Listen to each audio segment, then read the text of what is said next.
Welcome back to Vintage Classic Solutions. I'm your host, EJ Parker. Today we're talking about snuff bottles. You may have heard that term if you collect bottles, if you deal with antique and vintage items like yours truly. What is it? What's a snuff bottle? So we're going to talk about what snuff actually is and look at two kinds of bottles. A snuff bottle from the USA from the mid-1800s and snuff bottles from China. How do I know these are from China? I personally bought these in Shanghai, China back in 2015. So we'll talk about, first of all, what is snuff, right? Snuff is tobacco leaves finely ground into a powder, and then it's mixed with like essential oils, herbs, and spices to make it more fragrant.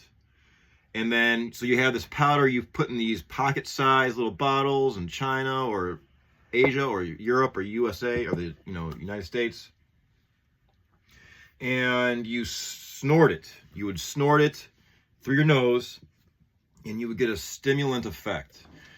This was popularized in the Americas. It spread to Europe and then spread to Asia. It was popularized in like the 1600s. It was from the Americas, and then snuff made its way to Europe, and it was seen as a more sophisticated way to consume tobacco than smoking. So upper class people would sniff it, snort it. And then it moved to Asia during the Qing Dynasty, which was 1644 through 1912.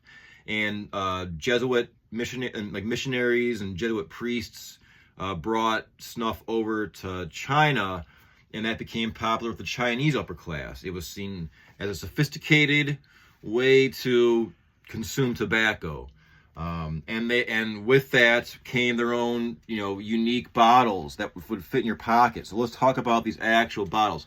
So snuff, these fit in your pocket, right? This is a gorgeous cicada bottle I purchased on Dong Tai Lu, which is an old antique street that's gone. Snuff is BN in Chinese, Mandarin, and these fit in your pocket, right? These are all I believe these all to be like not original antique. I believe these to be like modern counterfeits.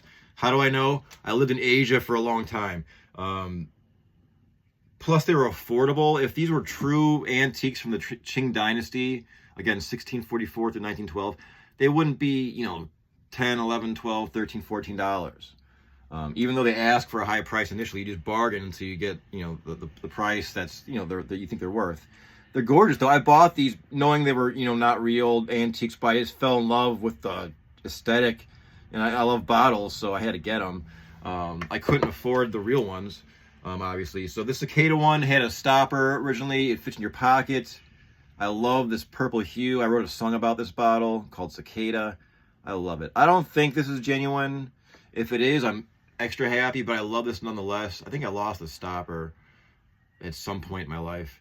I found this back probably in 2005. I was on my motor scooter trying to get lost in Shanghai, China, a city of 20 million people. I was just trying to get lost on a bike, my motorbike, and I stumbled upon an antique pedestrian street that has since closed, sadly, but it was a dream come true, something out of a dream for me. So this was my souvenir from that day. Okay, so let's look at some more Asian ones. This is a Chinese one, again, that I believe to be not real. It's got a plastic stopper. These, again, were meant to fit in your pocket. So on the go, you could have your snuff. This is thick glass. It looks like a milk glass. Now, a note for collectors and dealers.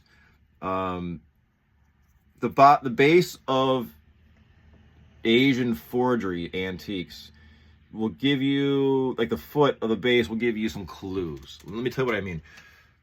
If a bottle is genuinely old, it's going to have scratch marks from centuries, right? It was being randomly scratched on countertops.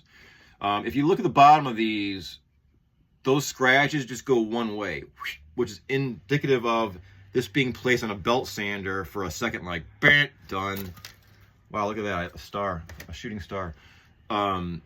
So it's just one direction, and you can see those scratches just going in one direction. If this was a real antique, they'd just be random, right? Just from random acts of just placing this thing everywhere.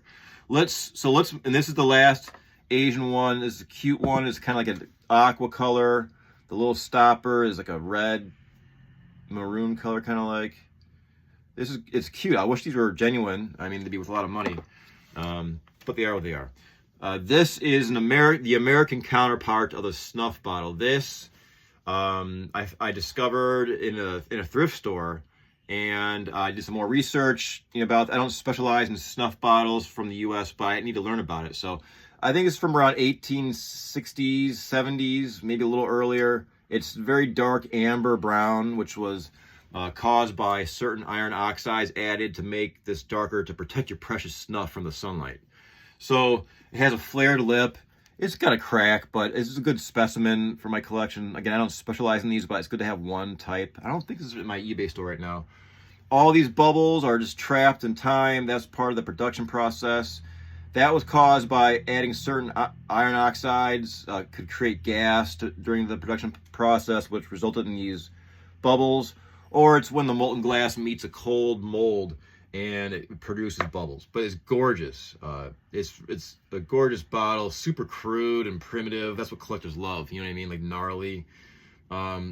It'll fit in your pocket. It's ergodynamic. You put a stopper in it, and your precious snuff is good. And again, people would snort this stuff for a stimulant effect.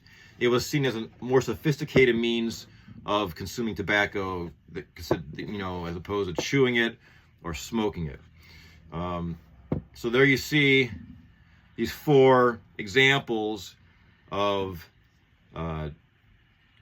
snuff bottles from different regions in the world. And as always, thanks for checking in.